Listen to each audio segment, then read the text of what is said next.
Hello everyone, कैसे हैं आप सब लोग। I hope each and every one of you is doing absolutely good. My name is doctor Vipin Kumar Sharma और मैं आप सभी लोगों का तहे दिल से स्वागत करता हूं हमारे इस प्यारे से प्लेटफॉर्म फिजिक्स वाला के ऊपर, जहां पर आज हम रिवाइज करने वाले हैं chapter sexual reproduction of flowering plants को with the help of my hand written beautiful mind maps, जहां पर मैंने 3 स्लाइड्स के अंदर इस पूरे के पूरे चैप्टर की मोस्ट रेलेवेंट इंफॉर्मेशन को कंसोलिडेट कर दिया है, जिससे कि जब आप एग्जामिनेशन से पहले एक फुल प्रूफ रिसोर्स की तलाश कर रहे हो तो आप इसी वीडियो पर आएं या इस वीडियो के नोट्स पे आएं एंड अल्टीमेटली आपको एक समाधान मिल जाए। आप बहुत ही कम टाइम में सबसे ज्यादा रेलेवेंट पॉइंट्स को रिवाइज कर पा रहे हो और एग्जामिनेशन में फुल मार्क्स ला पा रहे हो। ये जो माइंड मैप्स हैं ये बहुत ही प्यारे प्यारे हैं। इसके अलावा मैं आपको व्हाइट शीट के ऊपर अपने खुद के लिखे हुए माइंड मैप बेस्ड नोट्स भी दूंगा। धीरे धीरे बैच के अंदर सारी चीजें आती रहेंगी, सो डोंट वरी। उनको आप प्रिंट भी निकाल सकते हो, प्रिंट आप इसका भी निकाल सकते हो अगर आप चाहो, पर कॉस्ट थोड़ी ज्यादा पड़ेगी बिकॉज ये ब्लैक है कलर में। व्हाइट कलर में भी आपको इसका एक फॉर्मेट मिल जाएगा। कितनी प्यारी शीट है आप देख सकते हैं, जहां पर हमने माइक्रोस्पोरोजेनेसिस पढ़ा, मेगास्पोरोजेनेसिस एक शीट के अंदर पढ़ा, देन पॉलिनेशन और सीड फ्रूट के बारे में एक शीट के अंदर पढ़ा एंड अल्टीमेटली सारे क्रिटिकल एग्जाम्पल्स आपके काबू में आ गए सिर्फ 3 शीट्स के अंदर। तो मजेदार सेशन होने वाला है। शुरू करते हैं इस सेशन को और सबसे पहले घुस जाते हैं इस चैप्टर के नाम के अंदर। चैप्टर का नाम है मेरे दोस्त sexual reproduction in flowering plants. Flowering plants मतलब नाम से ही पता लग रहा है ऐसे प्लांट्स जिनमें फ्लावर पाया जाता है। इन प्लांट्स को हम लोग एंजियोस्पर्म्स कहते हैं। एंजियोस्पर्म्स सबसे एडवांस्ड प्लांट्स माने जाते हैं, क्योंकि अगर आप प्लांट्स को देखें तो इनमें 5 मेजर कैटेगरीज होती हैं: algae, bryophyte, pteridophyte, gymnosperm, angiosperm. जब आप एल्गी से एंजियोस्पर्म की तरफ बढ़ते हैं तो आप सिंपल प्लांट से कॉम्प्लेक्स प्लांट्स की तरफ बढ़ रहे होते हैं, यानी एंजियोस्पर्म सबसे कॉम्प्लेक्स है। ऐसी क्या चीज है जो एंजियोस्पर्म को सबसे कॉम्प्लेक्स, सबसे एडवांस बनाती है? 3 मेजर चीजें हैं। पहला आपका प्रेजेंस ऑफ फ्रूट, यानी यहां पर जो सीड है उसके ऊपर फ्रूट पाया जाएगा। दूसरा the presence of flower, sexual reproduction का जो मेन ऑर्गन है फ्लावर, वो यहां पर पाया जाएगा। एंड तीसरा the presence of double fertilization, यहां पर 2 मेल गैमेट्स जो हैं आपका एम्ब्रियो सैक के अंदर घुसते हैं और एक आपका जो मेल गैमेट है वो एग के साथ कंबाइन करता है, फर्टिलाइज करता है, और दूसरा जो मेल गैमेट है वो 2 पोलर न्यूक्लियाई के साथ फ्यूज करता है एंड अल्टीमेटली एंडोस्पर्म बना रहा होता है, which is triploid in nature. तो double fertilization, presence of fruit and presence of flower, ये 3 मेन कैरेक्टरिस्टिक फीचर्स हैं एंजियोस्पर्म के जो कहीं और देखने को नहीं मिलते। सेक्सुअल रिप्रोडक्शन का मतलब एक ऐसे रिप्रोडक्शन जहां पर गैमीट बन रहे हों, गैमीट पास में आ रहे हों, एक दूसरे के साथ फ्यूज कर रहे हों, फर्टिलाइज कर रहे हों, जाइगोट बना रहे हों और वो जाइगोट आगे चल के एक पूरा का पूरा नया इंडिविजुअल बना रहा हो। इसको हम लोग सेक्सुअल रिप्रोडक्शन कहते हैं। अब इस सेक्सुअल रिप्रोडक्शन में वेरिएशन भी आएंगी, क्योंकि 2 गैमीट्स हैं आपके पास जो फ्यूज कर रहे हैं। कई बार कुछ प्लांट्स में ऐसे केसेस होते हैं जहां पर ये दोनों के दोनों गैमीट्स सेम फ्लावर के या सेम प्लांट के ही होते हैं, तो जेनेटिक वेरिएशन नहीं भी आती अगली जनरेशन के अंदर।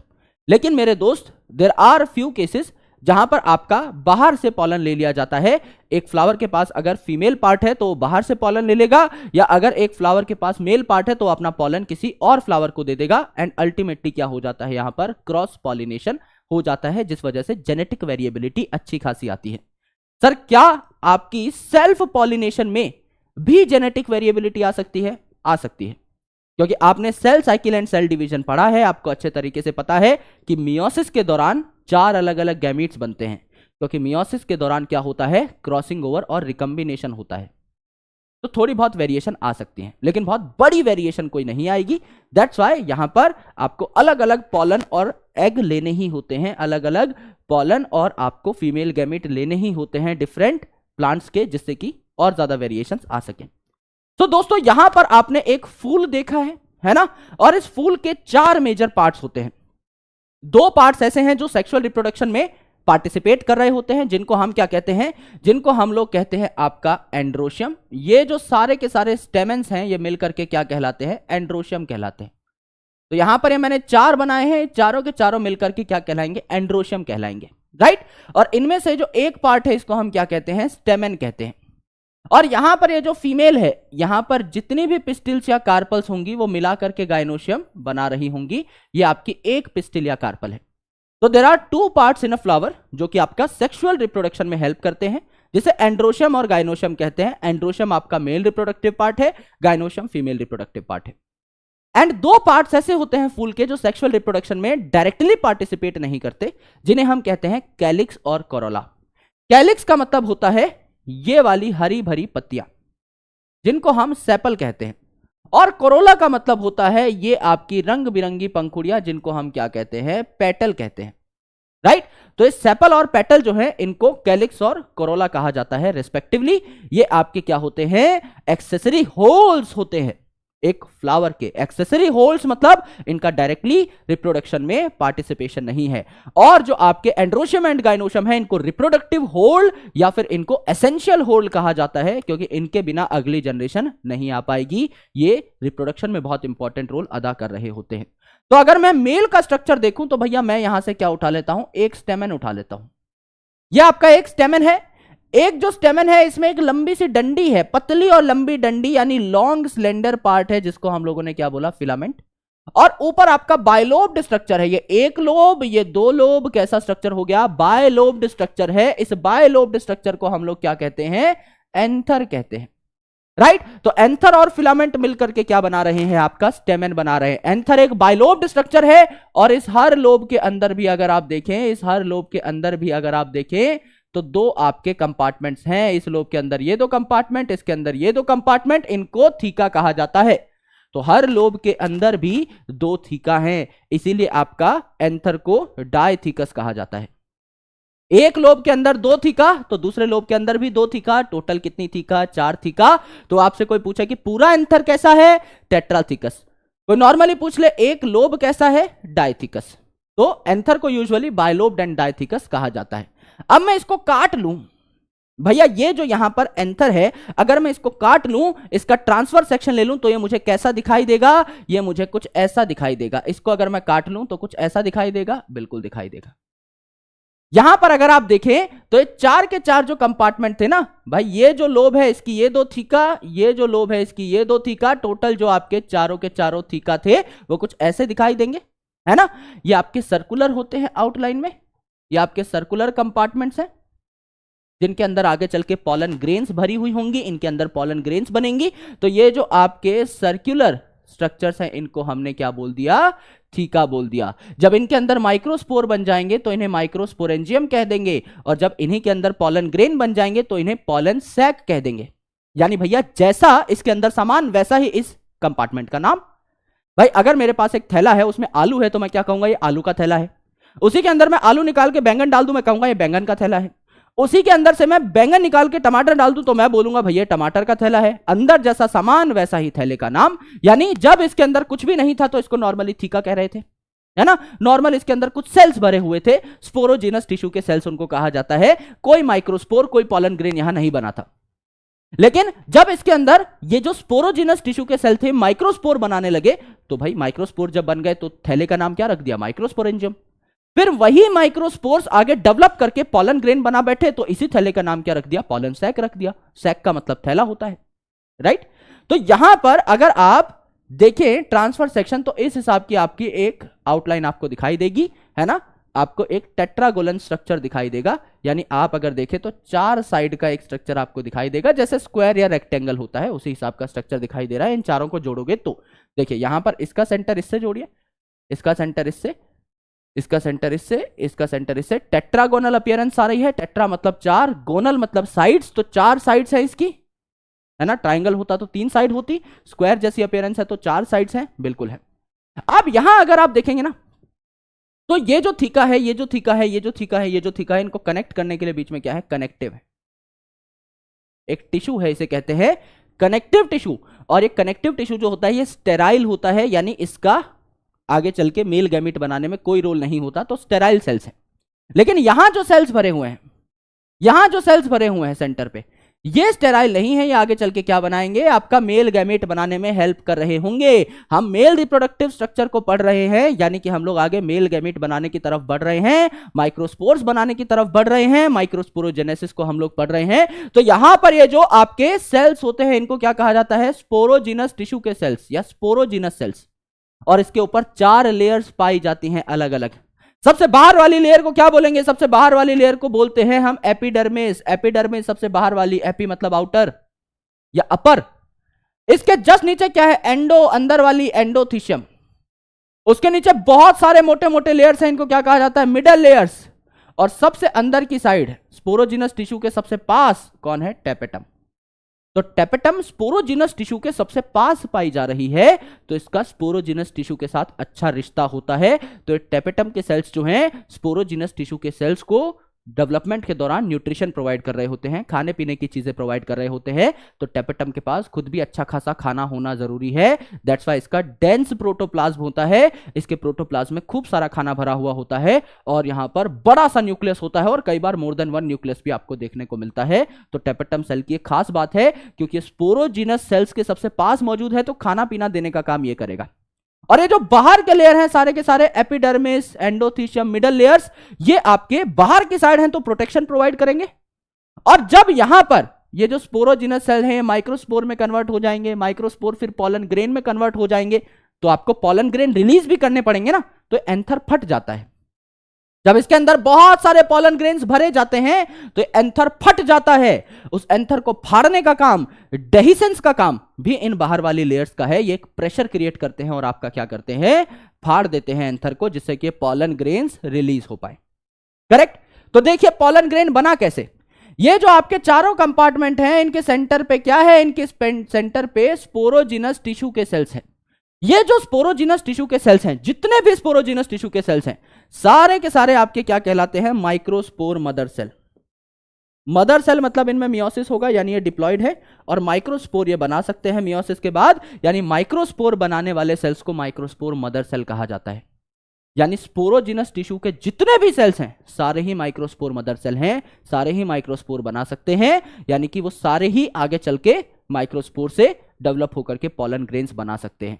इसीलिए स्पोरोजिनस टिश्यू के जितने भी सेल्स हैं उनको पोटेंशियल पॉलन कहा जाता है। ऐसा कहा जाता है कि इनके पास पोटेंशियल है एक पॉलन ग्रेन बनाने का। हर स्पोरोजिनस टिश्यू का सेल काबिलियत रखता है पॉलन ग्रेन बनाने का। तो हम यहां पर एक स्पोरोजिनस टिश्यू का सेल ले लेते हैं, इसको हमने क्या बोला, माइक्रोस्पोर मदर सेल। ये डिप्लॉयड है, डिप्लॉयड है तो भैया मियोसिस दिखाएगा, मियोसिस दिखाएगा तो एक सेल से 4 सेल बन जाएंगे, और ये चारों सेल आपस में चिपके होंगे किस मटेरियल से, कैलोज नाम के मटेरियल से। अब ये चारों के चारों सेल्स आपस में चिपके हुए हैं, इन चारों सेल्स को हम लोगों ने क्या कहा, माइक्रोस्पोर्स, और ये 4 सेल एक साथ चिपके हुए हैं तो इनको बोल दिया टेट्राड। टेट्रा का मतलब 4। ये चारों सेल जो मियोसिस से बने साथ साथ चिपके हुए हैं, है ना, मियोसिस से बने हैं, तो ये हैप्लॉइड हैं। आगे चल के क्या होगा, ये जो चिपकन मटेरियल है ये आपका क्या हो जाएगा, डिहाइड्रेट हो जाएगा। जैसे जैसे एंथर मैच्योर होता है उसके अंदर ये जो माल है ये डिहाइड्रेट हो जाएगा, सूखता चला जाएगा, और ये चारों के चारों माइक्रोस्पोर सेपरेट हो जाएंगे। ये जब सेपरेट हो जाएंगे तो ये क्या बनाने लग पड़ेंगे, पॉलन ग्रेन बनाने लग पड़ेंगे। ये भी आपका हैप्लॉइड है। अगर ये हैप्लॉइड है तो इसको क्या बोला, मेल गैमेटोफाइट। गैमेटोफाइट मतलब प्लांट में 2 प्रकार के पार्ट्स होते हैं, एक गैमेटोफाइट यानी प्लांट में जितने भी हैप्लॉइड सेल्स हैं वो प्लांट का गैमेटोफाइट कहलाते हैं, और प्लांट में जितने भी डिप्लॉइड सेल्स हैं वो उसका स्पोरोफाइट कहलाते हैं। राइट। तो ये डिप्लॉइड है तो किसका पार्ट हुआ, सर स्पोरोफाइट का पार्ट हुआ। ये हैप्लॉइड है तो किसका पार्ट हुए, सर गैमेटोफाइट का पार्ट हुए। एकदम सही बात है। तो पॉलन ग्रेन भी गैमेटोफाइट है, राइट, और मेल का पार्ट है तो इसे मेल गैमेटोफाइट कहते हैं।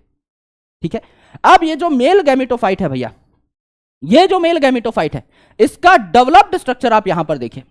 ये जो आपका एक सेल है जिसको हम क्या कह रहे हैं, माइक्रोस्पोर से बना हुआ पॉलन ग्रेन, इसमें पहले एक सेल था, तो ये क्या करेगा भैया, एसिमेट्रिकली डिवाइड करेगा, एसिमेट्रिक स्पिंडल बनेगा यहां पर, यानी एक सेल डिवीजन के बाद थोड़ा बड़ा बनेगा, एक सेल थोड़ा छोटा बनेगा। ये आपका बड़ा सेल बनता है जिसको हम कहते हैं वेजिटेटिव सेल। नाम है वेजिटेटिव सेल, खाना पीना देने का काम करेगा। किसको, इस छोटे वाले सेल को, जनरेटिव सेल को। तो एक है वेजिटेटिव सेल, एक है जनरेटिव सेल, और इसके ऊपर है कवरिंग्स। सेल्स के ऊपर कौन सी कवरिंग होती है, प्लांट सेल के ऊपर कौन सी कवरिंग होती है, सर पहले सेल मेम्ब्रेन होती है। तो क्या इन दोनों सेल्स के ऊपर सेल मेम्ब्रेन या प्लाज्मा मेम्ब्रेन होगी, होगी सर। इसके ऊपर सेल वॉल होती है। सेल वॉल किसकी बनती है, आपका सेल्यूलोज, हेमी सेल्यूलोज और पेक्टोज की बनती है। यस। तो इस सेल वॉल को क्या बोल दिया हमने, इंटाइन बोल दिया, अंदर वाली लेयर बोल दिया, सेल्यूलोज और पेक्टोज की बनी हुई है। इसके सबसे बाहर एक एक्स्ट्रा डेवलप्ड लेयर होती है जिसको हम क्या बोलते हैं, जिसको हम कहते हैं एक्साइन। ये एक्साइन लेयर जो है बड़ी खतरनाक लेयर है। ये एक्साइन लेयर दुनिया के सबसे ज्यादा रेजिस्टेंट ऑर्गेनिक कंपाउंड्स की बनी हुई है, जिसका नाम है स्पोरोपोलेनिन। नाम ही है पोलेनिन, तो ये पोलन में पाया जाता है।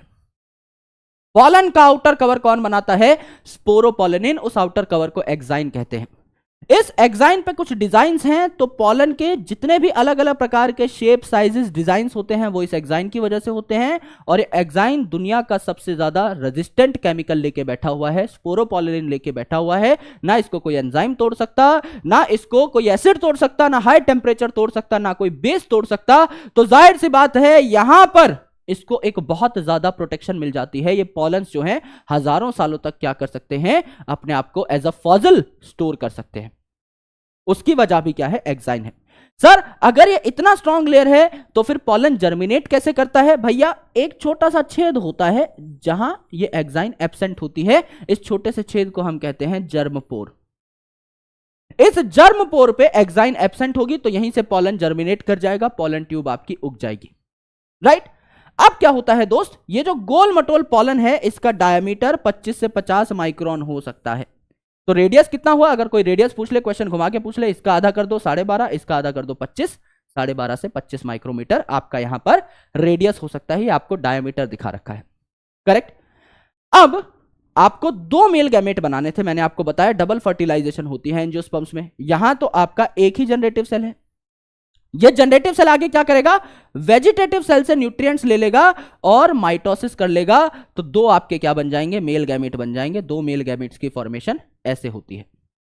तो कई ऐसे पॉलन होते हैं जो इन्हीं 2 सेल्स के साथ झड़ जाते हैं। एंथर फट जाता है और पॉलन झड़ जाता है। उस टाइम पे उसमें 2 ही सेल्स होते हैं, एक वेजिटेटिव सेल, एक जनरेटिव सेल। तो लगभग आपका 60% एंजियोस्पर्म्स में जो पॉलन है ये 2 सेल्ड स्टेज में ही शेड हो जाता है।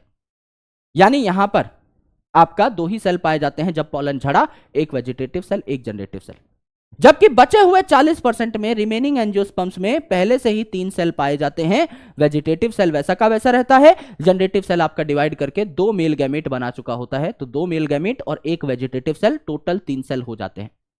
ये जो आपके 60% एंजियोस्पर्म है जिनमें 2 ही सेल हैं, ये तीसरा सेल कब बनाते हैं? जब ये फीमेल की बॉडी तक पहुंच जाते हैं, जब ये फीमेल की स्टिग्मा पे पहुंच जाते हैं और पॉलन ट्यूब जर्मिनेट हो जाती है, उस टाइम पर ये आपका जनरेटिव सेल जो है ये डिवाइड करके 2 मेल गैमेट बनाएगा। यानी 60% केसेस में पॉलन उड़ा और फीमेल तक पहुंचा और वहां जाकर के जनरेटिव सेल ने 2 मेल गैमेट बनाए। और 40% एंजियोस्पर्म में पहले से ही आपके 3 सेल बने हुए थे। याद कैसे करोगे? दोनों का प्रोडक्ट 120 आना चाहिए। 60 × 2 120, 40 × 3 120। आज के बाद कंफ्यूज मत होना, ठीक है? ये जो पॉलन है मेरे दोस्त, इसमें न्यूट्रिएंट भी होते हैं कई सारे। इसीलिए ये जो पॉलन है ये आपका कई कंट्रीज में, कई वेस्टर्न कंट्रीज में कंज्यूम किया जाता है फॉर न्यूट्रिशन, है ना? इंसान भी खाते हैं और रेस हॉर्सेस को, एथलीट्स को भी खिलाया जाता है जिससे कि उनकी परफॉर्मेंस बूस्ट हो सके। और कुछ ऐसी स्पीसीज हैं जिनके पॉलन्स जो हैं आपके एलर्जेंस होते हैं, एलर्जी कॉज करते हैं, जैसे पार्थीनियम है या कैरेट ग्रास है। तो यहां पर आपके जो पॉलन्स हैं जो हवा में उड़ते रहते हैं वो कई बार अगर आप इनहेल कर लें तो आपको हाइपर सेंसिटिविटी दे सकते हैं। यानी बहुत ज्यादा आपको छींकें आनी शुरू हो जाएंगी, आंखों से पानी आना शुरू हो जाएगा, नाक से पानी आना शुरू हो जाएगा, फीवर भी हो सकता है। इतनी ज्यादा एलर्जीज हो सकती हैं बिकॉज ऑफ सम पॉलन्स। तो ये जो पॉलन है इसके बारे में हमने बेसिक बातें यहां पर पढ़ी। अब ये पॉलन मैंने आपको बताया कि जब एंथर फटेगा तो रिलीज हो जाते हैं। अब जैसे आपके फोन पे एक ओटीपी आता है, उसी प्रकार से जब पॉलन रिलीज होता है तो इसको एक लिमिटेड टाइम के अंदर अंदर फीमेल तक पहुंचना होता है। इसे कहा जाता है पॉलन का वायबिलिटी पीरियड, कि पॉलन कितने टाइम तक एक्टिव है। उसके बाद पॉलन एक्टिव नहीं रहता, उसके बाद उसकी जर्मिनेशन करने की कैपेसिटी नहीं रहती। तो पॉलन एक्टिव कितने टाइम तक रहता है, ये चीज आपकी बहुत वेरिएबल है, टेम्परेचर और ह्यूमिडिटी पे डिपेंड करती है। जैसे कि आपका वीट के अंदर और राइस के अंदर जब पॉलन झड़ा है मेरे दोस्त, उसके 30 मिनट के अंदर अंदर इसको फीमेल तक पहुंचना होगा। और रोजेसी, सोलेनेसी और लेग्यूमिनेसी, रोजेसी मतलब रोज की फैमिली, सोलेनेसी आलू बैंगन की फैमिली, लेग्यूमिनेसी आपका लेग्यूमिनस प्लांट की फैमिली, पी और बीन की फैमिली, इनमें आपका कई मंथ्स तक पॉलन एक्टिवेट रह सकता है। तो आराम से भी पहुंचे फीमेल तक तो कोई दिक्कत आपकी नहीं है। तो हमने सबसे पहले क्या किया, हमने मेल गैमीट बना लिया। भाई एक फ्लावर है, उसमें मेल पार्ट है जिसको हम लोगों ने क्या कहा, स्टेमन कहा। इस स्टेमन के 2 पार्ट हैं, आपका एंथर और फिलामेंट। एंथर जो है इसमें 2 लोब हैं और हर लोब में 2-2 थीका है, यानी टोटल 4 कंपार्टमेंट है। तो 4 गोले हम लोगों ने बना दिए, जिनको हम लोग प्यार से क्या कह रहे हैं, थीका कह रहे हैं। जब इनके अंदर स्पोरोजिनस सेल्स हैं, बाद में जब इनमें माइक्रोस्पोर बन जाएंगे तो इन्हें माइक्रोस्पोरेंजिया कह देंगे। उसके बाद जब इनमें पॉलन ग्रेन्स बन जाएंगे तो इनको पॉलन सैक कह देंगे। एक ही बात है भैया, कुछ भी कह लो, आपकी मर्जी है। जिस हिसाब से चीजें डेवलप होती रहेंगी उसी हिसाब से इन कंटेनर्स का नाम भी चेंज होता रहेगा। करेक्ट है, एकदम करेक्ट है सर। इसके बाद अगर आप देखें तो ये जो स्पोरोजिनस सेल्स हैं, इन सारे सेल्स के अंदर पोटेंशियल होता है पॉलन बनाने का, इसीलिए इनको पोटेंशियल पॉलन कहा जाता है। एक स्पोरोजिनस सेल को पकड़िए, ये आपका डिप्लॉयड होगा क्योंकि इसे पॉलन मदर सेल कह रहे हैं, या माइक्रोस्पोर मदर सेल कह रहे हैं, या पोटेंशियल पॉलन कह रहे हैं, यानी इसमें मियोसिस की ताकत है, यानी ये डिप्लॉयड होगा। हैप्लॉयड सेल में मियोसिस नहीं हो सकती, तो ये डिप्लॉयड सेल है, इसमें मियोसिस हुई तो 4 सेल बने। ये 4 सेल आपस में चिपके रह गए कैलोज की मदद से। ये 4 सेल जब आपस में चिपके हुए हैं तो इन्हें क्या है, माइक्रोस्पोर टेट्राड। और जब एंथर आपका मैच्योर हुआ, डिहाइड्रेट हुआ, तो ये चारों के चारों माइक्रोस्पोर सेपरेट हो गए, तो इन्हें हमने क्या कहा, मैच्योर्ड माइक्रोस्पोर्स यानी पॉलन ग्रेन्स। और इन पॉलन ग्रेन्स में फिर एसिमेट्रिक डिवीजन हुई, तो 2 सेल बने, बड़ा वेजिटेटिव सेल, छोटा जनरेटिव सेल, और उसके बाद जनरेटिव सेल ने भी माइटोसिस करी और 2 इक्वल मेल गैमेट्स बना लिए। ऐसे मेल गैमेट आपका बनता है। अब हमें आगे चल के क्या बनाना है, फीमेल गैमेट बनाना है, तभी जाकर इन दोनों गैमेट्स का हम लोग मिलन करवा पाएंगे और आपका सेक्सुअल रिप्रोडक्शन करा पाएंगे। तो ये वही आपका फूल है जहां पर हमने फीमेल पार्ट को ले लिया, जहां पर लैंडिंग प्लेटफॉर्म जो है, जहां पर पॉलन आकर के उड़ के लैंड करता है, ये है स्टिग्मा। फिर यहां पे पॉलन ट्यूब जो उगती है, ये है आपका स्टाइल, लंबी सी ट्यूब, और है आपकी ओवरी, गोल मटोल निचला पार्ट ओवरी। इस ओवरी की जो कैविटी है, इसको हम लोगों ने कहा ओवेरियन कैविटी या ओवेरियन लॉक्यूल। और इस ओवेरियन कैविटी या ओवेरियन लॉक्यूल के अंदर क्या पाया जाता है, आपका प्यारा सा प्लेसेंटा पाया जाता है। ह्यूमन में भी आपने प्लेसेंटा सुना हुआ है, राइट। मदर को बेबी से जो कनेक्ट करने वाला पार्ट है, बेबी तक न्यूट्रिशन पहुंचाने वाला, उसका एक्सक्रीटरी मटेरियल रिमूव करने वाला, बेबी तक ऑक्सीजन पहुंचाने वाला जो पार्ट है, that is called as placenta. It's a link between mother and baby. Similarly यहां पर अगर आप देखें तो ये आपकी ओवरी है और इसके ऊपर क्या है, ओव्यूल है ना। तो ये ओव्यूल कहां पाया जाता है, आपका प्लेसेंटा पे पाया जाता है, राइट। इसी चीज को थोड़ा सा गौर से देखिए, ये है आपका प्लेसेंटा और प्लेसेंटा के ऊपर ये है आपका ओव्यूल, है ना। इस ओव्यूल का स्ट्रक्चर डिटेल में कुछ ऐसा दिखाई देता है। ये जो ओव्यूल है मेरे दोस्त, है ना, इतना जो पार्ट है ये है आपका ओव्यूल, इतना जो गोल में पार्ट है यह आपका ओव्यूल। तो इस ओव्यूल को इस प्लेसेंटा से कनेक्ट करने वाली ये जो डंडी है, इसको हम लोगों ने क्या कहा, फ्यूनिकल। तो कोई पूछ ले what is funicle, funicle is the stalk that connects ovule to placenta. इसके बीच की जो डंडी है ये आपका ओव्यूल है, अगर तो इसको कनेक्ट किया जा रहा है प्लेसेंटा से, इस डंडी के माध्यम से, ये आपका क्या कहलाता है, फ्यूनिकल कहलाता है। और ये रीजन जहां पे ये फ्यूनिकल और ओव्यूल फ्यूज कर रहे हैं, एक ऐसा रीजन जहां पे ओव्यूल के साथ ये डंडी जाकर के जुड़ती है, इसको हम क्या कहते हैं, हाइलम कहते हैं। इसको हम हाइलम कहते हैं, करेक्ट है। ये आपको देखने को मिला। फिर यहां पर देखिए, ये आपका सेंट्रल पार्ट है, यहां पर आपके कुछ सेल्स पाए जाते हैं जिन्हें न्यूसिलस के सेल्स कहा जाता है। न्यूक्लियस नहीं है भैया, न्यूसिलस है। जैसे आपका मेल के अंदर स्पोरोजिनस टिश्यू के सेल्स थे, वैसे यहां पर डिप्लॉयड न्यूसिलस के सेल्स है। न्यूसिलस के सेल्स के बाहर 2 कवरिंग है भैया, एक है आपकी इनर कवरिंग और एक है आपकी आउटर कवरिंग। कवरिंग का मतलब होता है इंटेग्यूमेंट्स, तो यहां पर इसे कहा जाता है inner integument and outer integument, ठीक है। यहां पर ये जो न्यूसिलस के सेल्स हैं, है ना, यहां पर ये जो इंटेग्यूमेंट्स है ना, दोनों इंटेग्यूमेंट्स, दोनों लेयर्स, ये एब्सेंट है। तो यहां पर एक गैप है, this gap is called as micropyle. Micro मतलब छोटा, पाइल मतलब छेद, तो एक छोटा सा छेद जैसा नजर आता है जिसे माइक्रोपाइल कहते हैं। और इसके पीछे ये जहां पर दोनों के दोनों इंटेग्यूमेंट प्रेजेंट है, इसे कहा जाता है चलाजा। तो this is micropylar and, this is chalazal end, है ना। ये आपको देखने को मिला। अब यहां पर जो आपका न्यूसिलस का सेल है, एक न्यूसिलस का सेल इस माइक्रोपाइलर एंड का, वो बोलता है भैया मैं जो हूं फीमेल गैमेट बनाने के लिए सक्षम हूं, मुझे फीमेल गैमेट बनाने दिया जाए, मुझे एम्ब्रियो सैक बनाने दिया जाए। तो बाकी सारे सेल समर्थन करते हैं, क्योंकि एक ही न्यूसिलस का सेल आपका यूजुअली एम्ब्रियो सैक बनाता है। तो उसे बोला जाता है यार तुम ही फीमेल गैमेट बनाओ, तुम ही हो हमारे कर्ता धर्ता, तुम ही हो, अब तुम ही हो, है ना। तो यहां पर क्या कर दिया जाता है, इसको कहा जाता है आप सेंटर पे जाकर डिवीजन शुरू करिए। तो एक न्यूसिलस का सेल है, ये सेंटर पे आ गया, और ये न्यूसिलस का सेल है डिप्लॉयड, तो इसने मियोसिस शुरू कर दी। मियोसिस शुरू कर दी तो भैया 4 सेल बनेंगे आपके, फीमेल के अंदर जो 4 सेल बने, मेल के अंदर टर्म यूज की जाती है माइक्रो, फीमेल के अंदर टर्म की जाती है मेगा यूज। तो यहां पर क्या हो गया, मेगा टर्म यूज की जाएगी, मेल में माइक्रोस्पोर्स बन रहे थे, यहां पे अगर न्यूक्लियस का जो सेल है, डिप्लॉयड सेल, जो मेगास्पोर मदर सेल की तरह बिहेव कर रहा है, ये जब मियोसिस करेगा तो 4 मेगास्पोर्स बन जाएंगे। 4 मेगास्पोर्स में से 3 आपके क्या हो जाते हैं भैया जी, डीजनरेट हो जाते हैं, और सिर्फ एक ही आपका डेवलप करता है। इसे कहा जाता है मोनोस्पोरिक डेवलपमेंट। एक ही स्पोर डेवलप कर रहा है, मोनो मतलब एक, स्पोरिक मतलब स्पोर, मोनोस्पोरिक डेवलपमेंट। 4 में से 3 डीजनरेट हो गए, सिर्फ एक ही डेवलप कर रहा है, मोनोस्पोरिक डेवलपमेंट है भैया यहां पर। करेक्ट, एकदम सही है सर। मोनोस्पोरिक डेवलपमेंट क्यों करी सर, एक सेल ही यहां पर था, यहां पे 4 सेल बना के 3 डीजनरेट कर दिए, एक सेल ही बचा।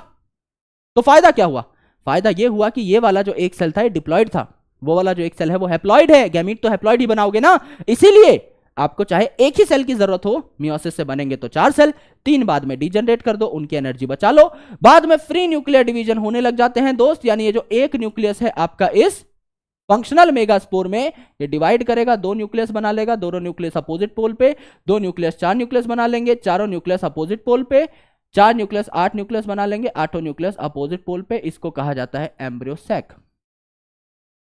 एक आपका हैप्लॉइड मेगास्पोर था, उससे 8 हैप्लॉइड न्यूक्लियस बने, इसे एम्ब्रियो सैक कहा। तो एम्ब्रियो सैक फीमेल गैमेटोफाइट है, क्योंकि यहां हैप्लॉइड सेल्स आपके पाए जा रहे हैं, हैप्लॉइड न्यूक्लियस पाए जा रहे हैं।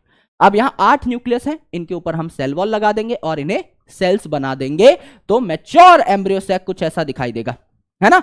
ये जो चलाजल पोल है, ये जो चलाजा था, इस पे 3 एक जैसे सेल बनेंगे, इनको कहा एंटीपोडल। तो 3 न्यूक्लियस को 3 सेल से हम लोगों ने कंपनसेट कर दिया, 3 सेल बना दिए। नीचे आपके 3 सेल बनेंगे, 2 होंगे एक जैसे जिन्हें कहा जाएगा सिनर्जिड, और एक सेंट्रल होगा जिसे कहेंगे हम लोग एग सेल, यानी ये है मेन आपका फीमेल गैमिट। और सेंटर पे जो 2 न्यूक्लियस बचे, टोटल आपके 8 न्यूक्लियस थे, 3 यहां 3 यहां, बचे आपके 2, तो सेंटर पे जो 2 न्यूक्लियस बचे इनको कहा गया पोलर न्यूक्लियस, है ना, क्योंकि ये 3 यहां पर रह गए, ये 3 यहां पर रह गए, एक ये बचा इस पोल पे, एक ये बचा, ये पोल वाला यहां आया, पोल वाला यहां आया सेंटर पे, इसीलिए पोलर न्यूक्लियस इनको बोला, क्योंकि अपोजिट पोल से आए हैं, तो पोलर न्यूक्लियस है। इन पे एक ही सेल वॉल लगाई, सबसे बड़ा सेल बनाया जिसे सेंट्रल सेल कहा जाता है ना। तो सेल कितने बने, 1 2 3 4 5 6 और सेंटर वाला 7। तो एम्ब्रियो सैक जो है इसका स्ट्रक्चर कैसा है, 7 सेल्ड, और न्यूक्लियस कितने थे, 8। तो 7 सेल्ड 8 न्यूक्लिएटेड कंडीशन होती है एम्ब्रियो सैक की। यहां पर यह है आपका main female gamete, main female gamete आपका ये है। करेक्ट। अब क्या होगा भैया जी, अब डबल फर्टिलाइजेशन हो जाएगी, यानी ये जो आपका पॉलन ग्रेन था, इसमें जनरेटिव सेल ने डिवाइड करके क्या बना लिए थे, 2 मेल गैमेट बना लिए थे। तो अल्टीमेटली आपके 2 मेल गैमेट्स तैयार हो चुके हैं। 2 मेल गैमेट्स तैयार हो गए, तो ये पॉलन ग्रेन पहुंचेगी फीमेल तक, है ना, पॉलन ग्रेन पहुंचेगी फीमेल तक। इस प्रोसेस को कहा जाता है पॉलिनेशन, मतलब transfer of pollen from anther that is male part two stigma of female part, इसको क्या कहा जाता है, पॉलिनेशन। अगर एक ही फूल के अंदर पॉलिनेशन हो जा रही है तो इट इज ऑटोगैमी। भाई ये फूल है, यहां मेल गैमेट भी है फीमेल गैमेट भी है, यहीं की है, अगर पॉलिनेशन हो गई तो ऑटोगैमी। जिटोनोगैमी, जिटोनोगैमी मतलब different flowers of same plant. मैं एक प्लांट हूं, यहां एक फ्लावर है, यहां एक फ्लावर है, इसका मेल गैमेट आके इस पे अगर लैंड कर गया, इस फ्लावर की स्टिग्मा पे, तो भी प्लांट तो सेम ही है, तो जेनेटिक्स तो सेम ही है पूरे प्लांट की, इसके अंदर सारे सेल सेम ही होंगे, तो यहां पर जेनेटिकली सेल्फ पॉलिनेशन है, ये कोई फर्क नहीं आएगा, जो बच्चा बनेगा उसमें सेम सेम से फीचर्स रहेंगे। लेकिन एक फ्लावर से दूसरे फ्लावर तक पॉलन भेजने के लिए एजेंट की रिक्वायरमेंट जरूर पड़ेगी, तो पॉलिनेटिंग एजेंट यहां पर जरूर लगेगा। तो फंक्शनली अगर देखा जाए तो इट इज क्रॉस पॉलिनेशन, क्योंकि पॉलिनेटिंग एजेंट का यूज हो रहा है। तीसरी होती है आपकी जीनोगैमी। जीनोगैमी क्या है मेरे दोस्त, जीनोगैमी मतलब क्रॉस पॉलिनेशन। 2 अलग अलग प्लांट है, एक जगह से दूसरी जगह आपका पॉलन भेजा जा रहा है, तो थोड़े डिफरेंट फीचर्स आएंगे जो होने वाला बच्चा है उसके अंदर, यानी अल्टीमेटली यहां पर आपको क्रॉस पॉलिनेशन देखने को मिलेगी। जैसे पपाया है तो इट इज यूनिसेक्सुअल, तो एक प्लांट पे सिर्फ मेल फ्लावर होगा, एक पे सिर्फ फीमेल, तो मेल वाले को फीमेल तक अपना पॉलन भेजना ही होगा और फीमेल को भी किसी और का पॉलन लेना ही होगा, तो यहां पर कंप्लीट क्रॉस पॉलिनेशन होती है, राइट। ऑटोगैमी अगर आप देखें तो वायोला में होती है, ऑक्सैलिस में होती है, कॉमलिना में होती है। तो यहां पर क्या होता है, यूजुअली 2 प्रकार के फ्लावर्स पाए जाते हैं।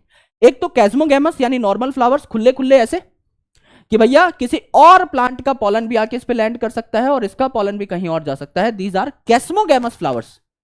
लेकिन इनमें दूसरे प्रकार के जो फ्लावर्स होते हैं दे आर क्लिस्टोगैमस।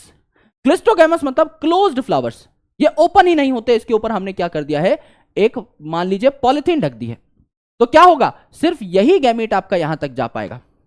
अब यहां एक फायदा भी है क्लोज्ड फ्लावर होने का कि ये पॉलन फीमेल तक पहुंचेगा, इस बात की गारंटी है, क्योंकि फ्लावर क्लोज्ड है तो पॉलन कहीं ना कहीं पहुंच ही जाएगा फीमेल तक। तो pollination is assured, pollination fail नहीं हो सकती, इस बात की गारंटी है कि आपका पॉलन मेल से फीमेल तक पहुंचेगा। लेकिन बुरी बात यह है कि आपका हमेशा सेम सा बच्चा ही बनेगा, क्योंकि मेल और फीमेल दोनों के दोनों सेम फ्लावर के ही हैं, तो अल्टीमेटली इनमें कोई फर्क नहीं होगा। तो जेनेटिक सिमिलैरिटीज आपको बच्चे के अंदर देखने को मिलेंगी, बहुत ज्यादा वेरिएबिलिटी नहीं आएगी।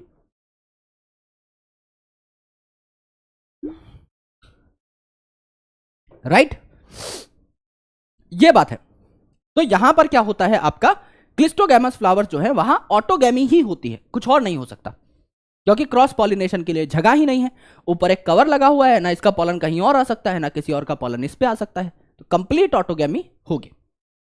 बाकी फ्लावर्स में अगर आप देखें तो कंप्लीट ऑटोगैमी को प्रिवेंट किया जाता है, क्योंकि सेम सा बच्चा बनेगा, इनब्रीडिंग होती रहेगी, बार बार सेम ही आपके कैरेक्टर्स आते रहेंगे, तो इनब्रीडिंग डिप्रेशन हो जाएगी। तो हमें आउट ब्रीडिंग चाहिए होती है, हमें बाहर का कोई पॉलन चाहिए होता है जिससे कि कैरेक्टर्स अच्छे खासे हो सके। अब देखिए फीमेल जो है इसका भी हमने गैमीट बना लिया, मेल के 2 गैमीट बन चुके। तो जब यहां पर भैया आपका मेल गैमीट्स आएंगे तो यहां पर इन फिलीफॉर्म अपरेटस के पास आएंगे। यहां फिंगर लाइक स्ट्रक्चर लगे होते हैं, इन्हें कहते हैं फिलीफॉर्म अपरेटस, सिनर्जिड सेल्स पे लगे होते हैं। तो यहां पे पॉलन ट्यूब आएगी 2 मेल गैमेट्स लेकर के, और फिलीफॉर्म अपरेटस उनको गाइड करेगा। ये गाइड करने का काम करता है कि यहां पर आ जाओ, एग इस साइड है, इस साइड नहीं, मेरे पास आ जाओ। तो यहां पर क्या करता है आपका, यहां पर आपका पॉलन ट्यूब एंटर कर जाता है दोनों में से किसी एक सिनर्जिड में, और आपके एक मेल गैमेट को यहां रिलीज कर देता है फीमेल गैमेट के पास, और हो जाती है क्या, फर्टिलाइजेशन या सिनगैमी, जिससे बनता है आपका डिप्लॉयड जाइगोट। और दूसरा जो मेल गैमेट है ये चला जाता है इन 2 पोलर न्यूक्लियाई के पास, और 3 के 3 सेल आपके 3 के 3 न्यूक्लियाई सॉरी आपके फ्यूज कर जाते हैं। इसे कहा जाता है ट्रिपल फ्यूजन, क्योंकि 3 न्यूक्लियाई फ्यूज कर रहे हैं, 2 पोलर न्यूक्लियाई और एक मेल गैमेट, तो इसे ट्रिपल फ्यूजन कहा गया। ये ट्रिपल फ्यूजन जो है it is second type of fertilization, इसीलिए डबल फर्टिलाइजेशन बोला। एक तो सिनगैमी हो रही है, मेल और फीमेल गैमेट का फ्यूजन जिससे जाइगोट बना, और दूसरा आपका क्या बन रहा है, यहां पर 3 न्यूक्लियाई फ्यूज कर रहे हैं, तो आपका क्या बन रहा है, ट्रिप्लॉइड न्यूक्लियस बन रहा है, जिसको हमने बोला प्राइमरी एंडोस्पर्म न्यूक्लियस, जो आगे चल के एंडोस्पर्म बनाएगा। तो ये जो सेल है इसके अंदर ट्रिप्लॉइड न्यूक्लियस है, तो ये सेल जो है ये भी ट्रिप्लॉइड हो गया, इसको कहा प्राइमरी एंडोस्पर्मिक सेल। और यहां जो न्यूक्लियस है ये भी आपका क्या हो गया, ट्रिप्लॉइड हो गया, इसको कहा प्राइमरी एंडोस्पर्मिक न्यूक्लियस। नाम में ही एंडोस्पर्मिक आ रहा है, तो यहां ये एंडोस्पर्म बनाएगा, खाने पीने का न्यूट्रिशनल मटीरियल बनाएगा। तो जब ये खाने पीने का न्यूट्रिशनल मटीरियल बन जाता है तभी आपके जाइगोट को श्योरिटी हो जाती है कि हाँ मेरे पास एम्पल खाना पीना है, मेरे पास बहुत ज्यादा खाने पीने का सामान है, मैं अब डिवाइड कर सकता हूं, एम्ब्रियो बना सकता हूं। तो एम्ब्रियो बनने से पहले, एम्ब्रियोजेनेसिस शुरू होने से पहले आपका न्यूट्रिशन बनना जरूरी है, एंडोस्पर्म बनना जरूरी है, तो ये पहले बनता है। जब खाना पीना बन जाएगा तो आपकी गारंटी हो जाएगी, जाइगोट भी डिवाइड करना शुरू कर देगा। तो न्यूट्रिशियस होता है आपका बहुत ज्यादा ये एंडोस्पर्म। जैसे कोकोनट में अगर आप देखें तो जो व्हाइट कलर की कर्नल है, जो खोपरा है, दैट इज सेल्यूलर एंडोस्पर्म। वहां क्या होता है, ये जो प्राइमरी एंडोस्पर्मिक सेल है ये डिवाइड करने लग जाता है, तो काफी सारे ट्रिप्लॉइड सेल्स हैं।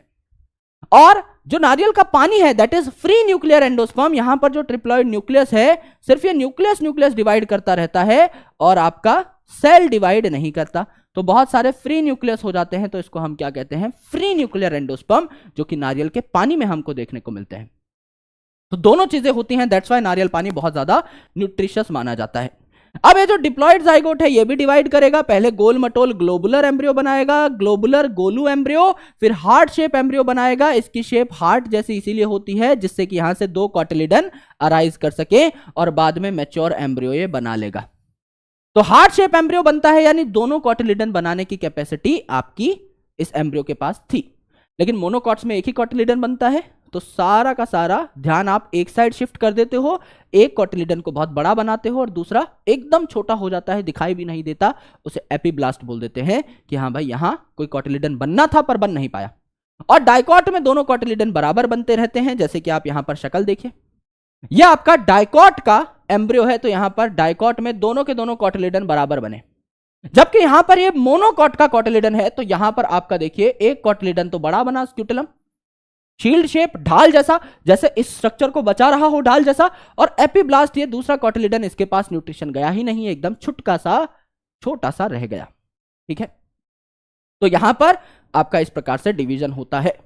अब ये जो पॉलिनेशन है, जो हमने बोला कि मेल गैमेटोफाइट को फीमेल तक पहुंचाना है, ये पॉलिनेशन अलग अलग एजेंट से होती है ना। या तो आपके बायोटिक एजेंट हो सकते हैं, यानी लिविंग ऑर्गेनिज्म, जिनमें बी सबसे ज्यादा डोमिनेटिंग है, मक्खी सबसे ज्यादा डोमिनेटिंग है। इसके अलावा और भी ऑर्गेनिजम्स क्या कर सकते हैं, पॉलिनेशन करा सकते हैं।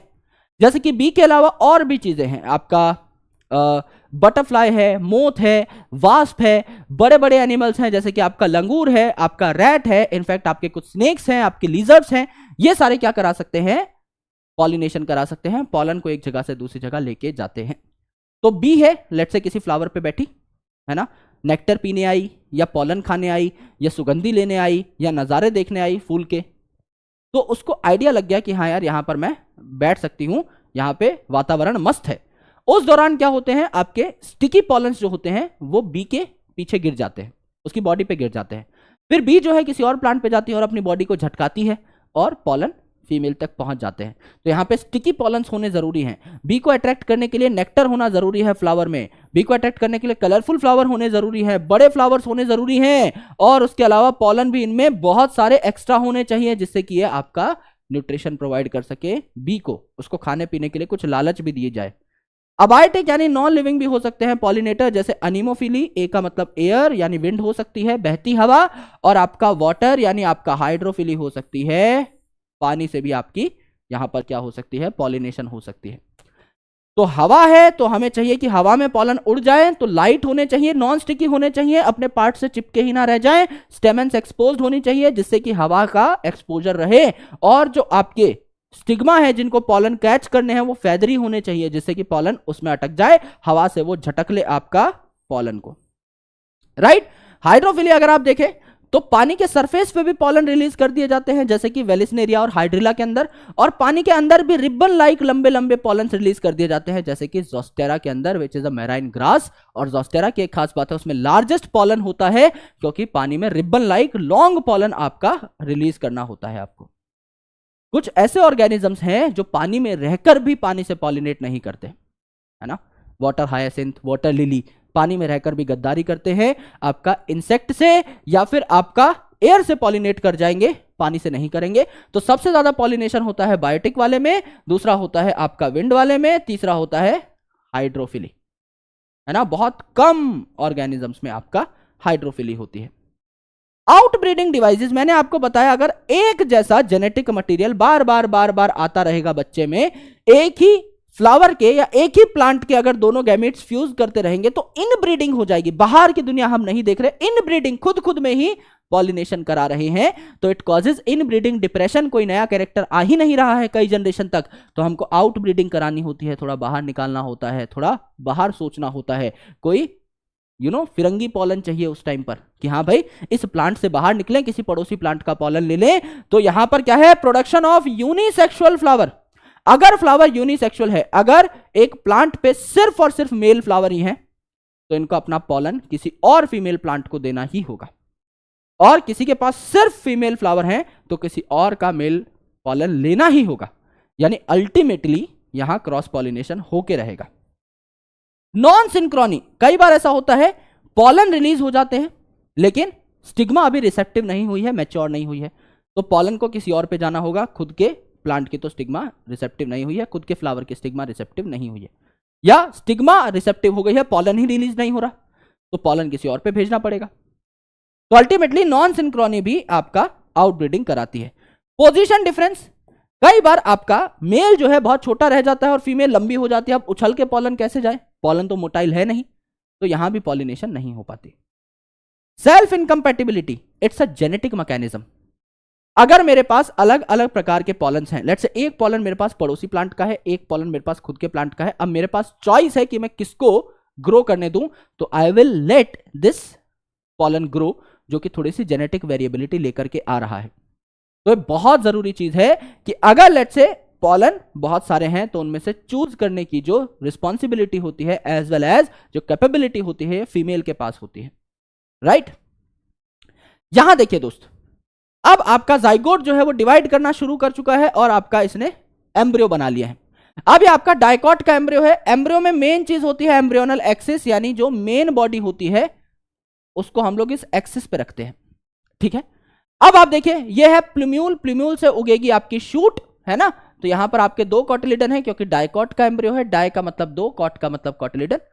अब जिस पोजीशन पे डाइकॉट उग रहा है ना, इसके कॉटिलिडन उग रहे हैं, जिस पोजीशन पे कॉटिलिडन उग रहे हैं, कॉटिलिडन जिस पोजीशन पे उग रहे हैं, इसके ऊपर का पार्ट कहलाता है एपिकोटाइल। कॉटिलिडन की पोजीशन के ऊपर एपिकोटाइल, वहां से प्लूम्यूल आता है, ऊपर का पार्ट जो धरती के ऊपर उगता है। और जिस पोजीशन पे ये कॉटिलिडन उग रहे हैं, इसके नीचे का पार्ट कहलाता है हाइपोकोटाइल, नीचे वाला, जिससे रेडिकल आती है और रूट अराइज होती है। रूट को प्रोटेक्ट करने के लिए रूट कैप यहां देखने को मिलेगी। मोनोकॉट एम्ब्रियो का अगर आप देखें तो एक ही कॉटिलिडन है, शील्ड शेप आपका स्क्यूटेलम, दूसरा आपका उतना ग्रो नहीं कर पाया, यह है एपिब्लास्ट। यहां पर अगर आप देखें तो शील्ड शेप स्क्यूटेलम, ये जो कॉटिलिडन है सिंगल कॉटिलिडन, ये आपका इस पोजीशन पे ग्रो कर रहा है, तो इसके ऊपर का पार्ट जो है आपका शूट बनाएगा, और शूट को कवर कौन करेगा, आपका प्लूम्यूल को कवर कौन करेगा, पी फॉर प्लूम्यूल को कोलियोप्टाइल कवर करेगा, पीपी आ रहा है। और ये जो आपका स्क्यूटेलम की पोजीशन है, इसके नीचे क्या होगा, आपका हाइपोकोटाइल होगा, है ना। हाइपोकोटाइल से रूट अराइज होगी, आर फॉर रेडिकल से रूट अराइज होगी, और इसको कवर करेगी एक शीथ कोलियोराइजा। तो कोलियोप्टाइल कवर करती है प्लूम्यूल को, उसमें पीपी आ रहा है, कोलियोराइजा कवर करता है रूट को, इसमें आर आर आ रहा है। तो ये आपको बात यहां पर पता लगी। अब अगर आप देखें तो सीड जो है ना, ये किससे बनता है भाई, यहां पर आपका फीमेल स्ट्रक्चर था, ये जो ओव्यूल था ये आगे चल के फर्टिलाइजेशन के बाद सीड बनेगा, और ये ओवरी आगे चल के फ्रूट बनेगी, राइट। तो ये जो सीड है ये क्या है, फर्टिलाइज्ड ओव्यूल है ना। और इस ओव्यूल के ऊपर दो कवरिंग थी, इनर इंटेग्यूमेंट और आउटर इंटेग्यूमेंट। तो ये ओव्यूल तो सीड में कन्वर्ट हो गया, तो इसकी जो इंटेग्यूमेंट्स हैं किस में कन्वर्ट हो जाएंगी, सीड कोट में। इनर वाली आपकी हो जाएगी टेगमेन, आउटर वाली हो जाएगी आपकी टेस्टा। तो आउटर वाली हो जाएगी आपकी टेस्टा, इनर वाली हो जाएगी टेगमेन। अब जब एम्ब्रियो डेवलप कर रहा होता है तो उसके पास एंडोस्पर्मिक मटेरियल है खाने पीने के लिए। तो कई बार ऐसा होता है कि कई एम्ब्रियो डिवीजन के दौरान, डेवलपमेंट के दौरान सारा एंडोस्पर्म खा लेते हैं, तो सीड में एंडोस्पर्म बचता ही नहीं है। ऐसे सीड्स को कहा जाता है नॉन एल्ब्यूमिनस या नॉन एंडोस्पर्मिक सीड्स। और कुछ ऐसे होते हैं जो कंजूस होते हैं, ज्यादा खर्चीले नहीं होते, कम एंडोस्पर्म खा के भी काम चला लेते हैं, अपना एम्ब्रियोनिक डेवलपमेंट कर लेते हैं, तो कुछ एंडोस्पर्म उनके सीड में बच भी जाता है। इन्हें कहा जाता है एल्ब्यूमिनस या एंडोस्पर्मस सीड। जैसे ज्यादातर जो मोनोकॉट्स हैं इनमें एंडोस्पर्म होता है, जैसे कि वीट के अंदर, मेज के अंदर, है ना। एक आधा एक्सेप्शन है जैसे कैस्टर जो कि डाइकॉट है जिसमें एंडोस्पर्म होता है, एंड ज्यादातर डाइकॉट में एंडोस्पर्म नहीं होता, है ना। लेकिन ऑर्किड जो है ये मोनोकॉट है, फिर भी इसमें एंडोस्पर्म नहीं होता। जैसे पी है, ग्राउंडनट है, दीज आर डाइकॉट, इनमें एंडोस्पर्म नहीं पाया जा रहा होता। तो ये आपके कुछ एग्जांपल्स हैं। अब सीड तो ओव्यूल की फर्टिलाइजेशन से बना, ओवरी के फर्टिलाइजेशन से क्या बना, आपका फ्रूट बना। तो तीन प्रकार के फ्रूट हैं, एक तो सच्चा फ्रूट जो ओवरी से बना, दैट इज मैंगो, नॉर्मली जो आप फ्रूट्स खाते हो। आपका फॉल्स फ्रूट जो ओवरी के अलावा किसी पार्ट से बन गए, जैसे कि थैलेमस से, जैसे काजू है, स्ट्रॉबेरी है, एप्पल है, तो these are false fruit. And parthenocarpic fruits जिनमें फर्टिलाइजेशन नहीं होती, फर्टिलाइजेशन नहीं हुई है, तो आपका सीड नहीं होता इन फ्रूट्स में यूजुअली, जैसे कि बनाना। और सीडलेस ग्रेप्स जो कि आजकल मार्केट में कमर्शियलाइज होने लगे हैं। तो जब भी आपको सीड हटाना होता है तो आप पार्थेनोकार्पिक फ्रूट्स बनाते हो, पार्थेनोकार्पिक फ्रूट्स तैयार करते हो। देन दो आपकी टर्म्स हैं, एक है आपकी एपोमिक्सिस।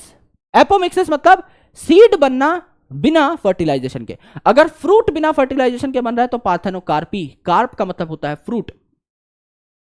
अगर ऑर्गेनिज्म बन रहा है बिना फर्टिलाइजेशन के तो पार्थेनोजेनेसिस, जेनेसिस का मतलब है पूरा ऑर्गेनिज्म जनरेट हो रहा है, तो यहां पर पूरा ऑर्गेनिज्म बनेगा। एंड अगर आपका सीड बन रहा है बिना फर्टिलाइजेशन के तो उसको एपोमिक्सिस कहते हैं। एस्टेरेसी और ग्रासिस के अंदर ये देखने को मिलता है। राइट।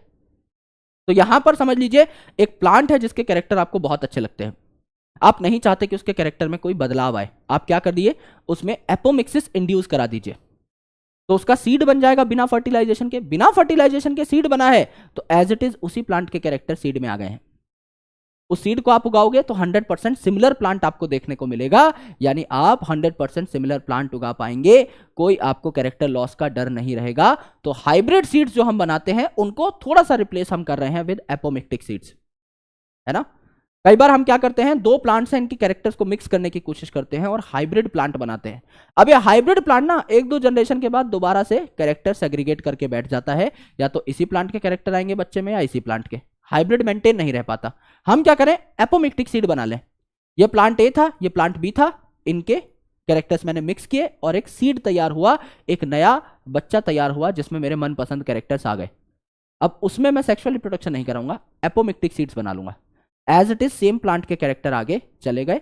अब मैं उस एपोमिक्टिक सीड को अगर उगाऊंगा तो कोई सेग्रीगेशन नहीं होगी कैरेक्टर्स की, क्योंकि सेक्सुअल रिप्रोडक्शन हुआ ही नहीं है। तो एपोमिक्टिक सीड्स बहुत ज्यादा बूम पे हैं, लोग इसके बारे में चर्चाएं कर रहे हैं। पॉली एम्ब्रियोनी, पॉली का मतलब बहुत सारा, एम्ब्रियोनी का मतलब एम्ब्रियो, यानी यूजुअली एक एम्ब्रियो बनता है, एक न्यूक्लियस सेल से आपका एम्ब्रियो बनता है। एक न्यूक्लियस सेल कहता है मैं बनूंगा मेगास्पोर मदर सेल, मैं बनाऊंगा एम्ब्रियो सैक। कई बार आजू बाजू के न्यूक्लियस सेल्स भी इन्फ्लुएंस हो जाते हैं, भैया इसको क्यों बनने दें, हम भी बना सकते हैं, हम में भी सेम काबिलियत है।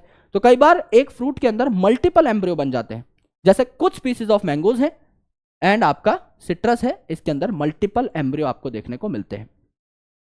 कई बार क्या होता है, एंडोस्पर्म तो बचता ही है सीड में, उसके अलावा आपके न्यूक्लियस के कुछ सेल्स भी बच जाते हैं, डिग्रेड नहीं होते, बच जाते हैं, है ना, तो सीड में आ जाते हैं। इसे कहा जाता है पेरिस्पर्म, एंडोस्पर्म की जगह पेरिस्पर्म, क्योंकि यहां पर न्यूक्लियस के सेल्स बच गए हैं, परसिस्टेंट हो गए हैं, है ना।